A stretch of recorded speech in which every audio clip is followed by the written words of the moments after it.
straight into it. Yo, man. Yo. Open up, man. What do you want, man? My girl just caught me.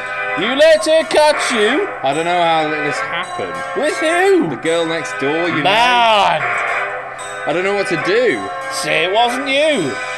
Alright. Honey came in and she got me right. It's different from the girl next door.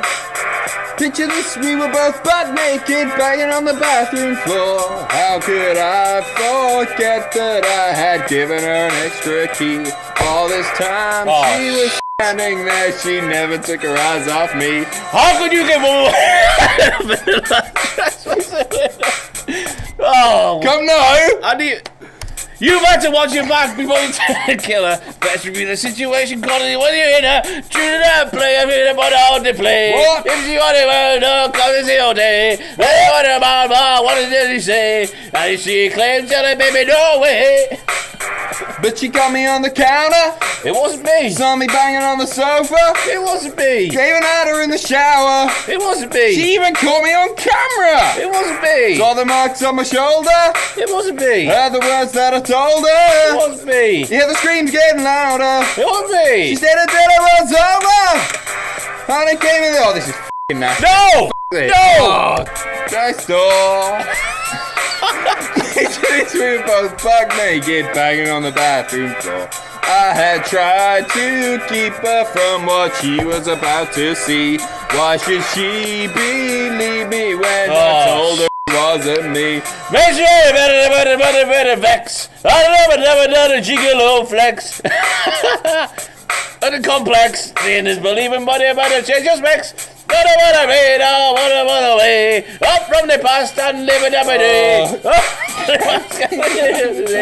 But you ain't better, you know run fast. But she got me on the counter. It wasn't me. Saw me banging on the sofa. It wasn't me. I even had her in the shower. It wasn't me. She even caught me on camera. It wasn't me. Saw the marks on my shoulder. It wasn't me. Heard the words that I told her. It wasn't me. Heard the screams getting louder. It wasn't me. Said it was over. Oh, f*** this. Hey, keep it on the go. No. Bit hungover, me.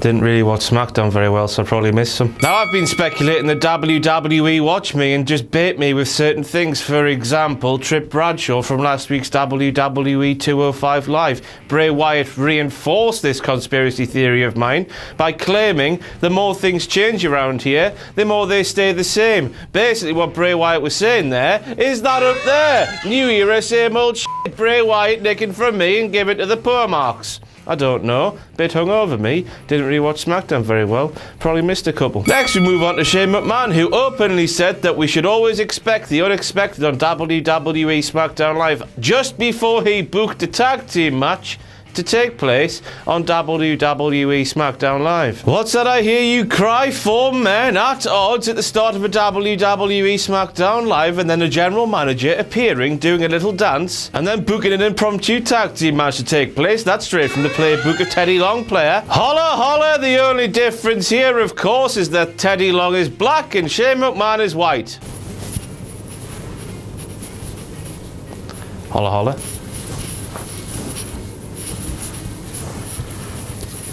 James Ellsworth called Carmella boo. I push my fingers into my eyes. The end is nigh, the end is nigh. F***ing run away, the end is nigh, nigh. Oh, somebody kill me, please. Somebody kill me, please. I'm on my knees. Pretty, pretty, please. Kill me.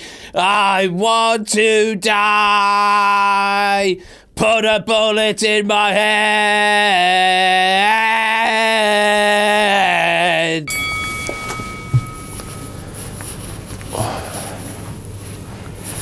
Bit hungover, me.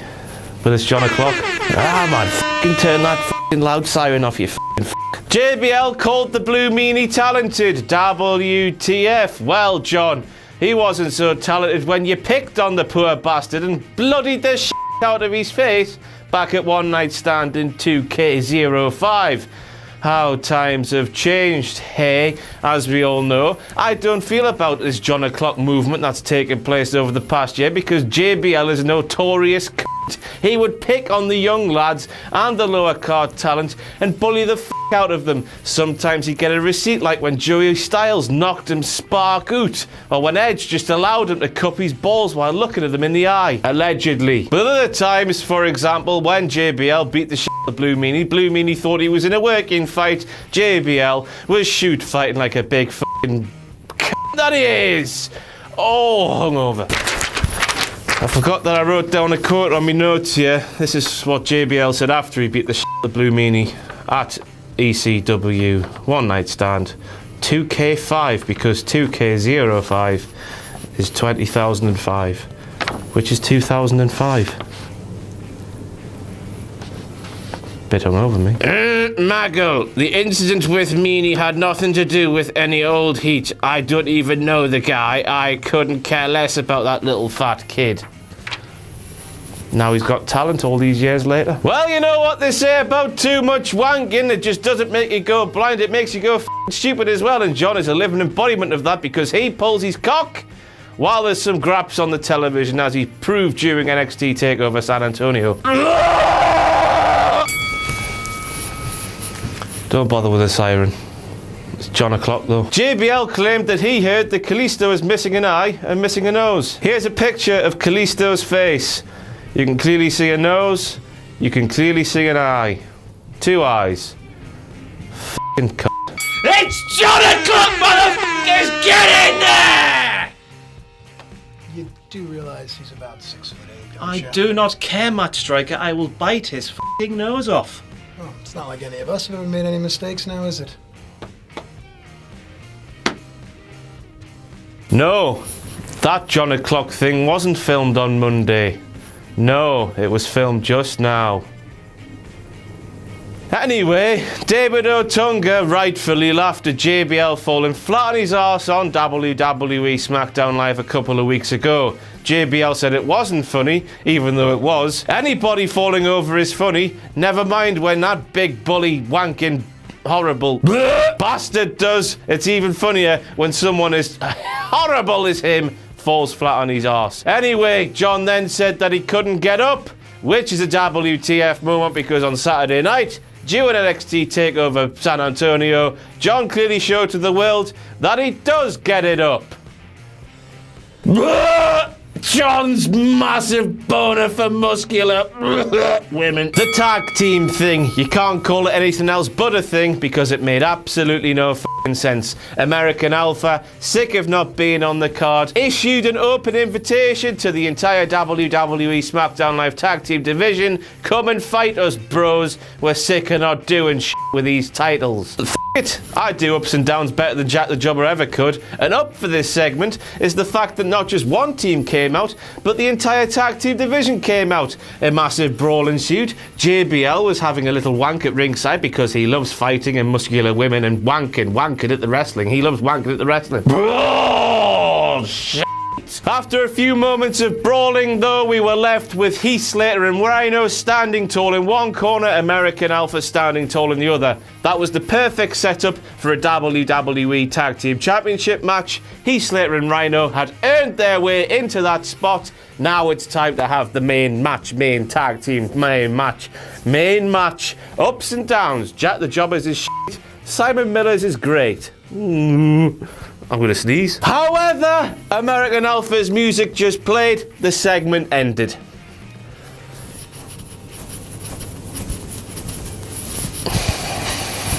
I've got no words, it was just shit storytelling. We got halfway there, we got blue balled, but we weren't allowed to blart, so to speak. You can really tell that Ryan Ward, the man who has been responsible for NXT over the past couple of years and WWE SmackDown Live since the brand extension, left a couple of weeks ago because SmackDown's just gone ehew. So hipster Dick Tubbs off camera there has just pointed out to me that Ryan Ward hasn't left and Road Dogg hasn't taken over. Ryan Ward's still responsible for all of this.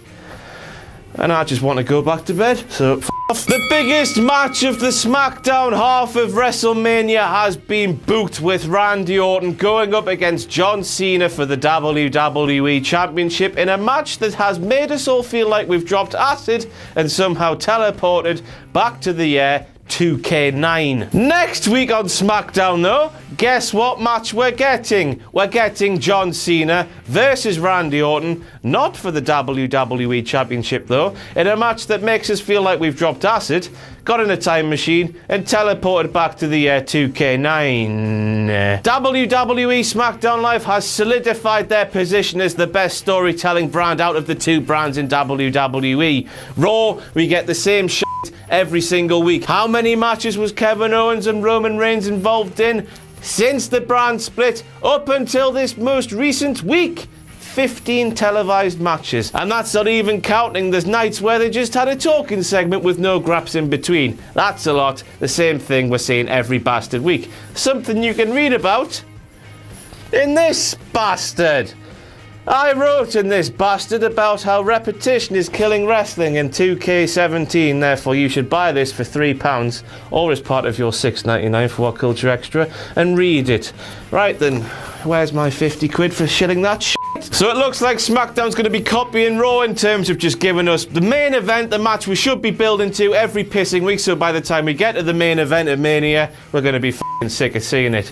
Or my hypothesis that Bray Wyatt will win the championship at Elimination Chamber and then face Orton in the SmackDown half main event thing at Mania is one step closer to becoming true, because why would you give it away for free when it's already booked for a couple of months down the line at WrestleMania? Makes no f***ing sense, and I just want to get bet. Look at that f***ing picture there. It looks like the last f***ing supper is taking place on the WWE SmackDown Live commentary team. 7 bodies are there. Maurice is there as the eye candy, as the Mrs. Mascot, as she always is, as the lovely manager that she is. What a lovely, lovely lady. Lovely. Then we have Miz spouting endless fire, Baron Corbin giving as good as he's getting, Dave, John, Tom, Mauro, too many cooks, too many cooks, that thing, that song, too many cooks. So we've got 6 people on commentary. Oh no, wait, let's make a smarky joke. We've got 5 people on commentary and David Otunga sitting there with his eyes that are dead and piercing a hole into your soul. He watches you sleep at night, you know. He watches you and he wanks. He wanks with John. John and him go pigeoning. They sit outside your window like Seven did in WCW. They sit and watch your sleep and wank and leave their juices on your window like pigeon poo. Therefore pigeoning, John and Dave go pigeoning. Aye, WWE SmackDown Live have finally realised how shit David Otunga is, how he doesn't belong on the mountain, but he belongs in the law school just next to it. And they're trying to overcompensate with this by getting a couple of fire talkers. Yes, Baron is a fire talker. Watch WWE Talking Smack if you don't f***ing believe us, and just f*** off and leave me the f*** alone. To compensate for this, I think that made sense in my head. I'm still f***ed, still pissed as a fart, hungover, and want to die. Somebody kill me, please. Bye.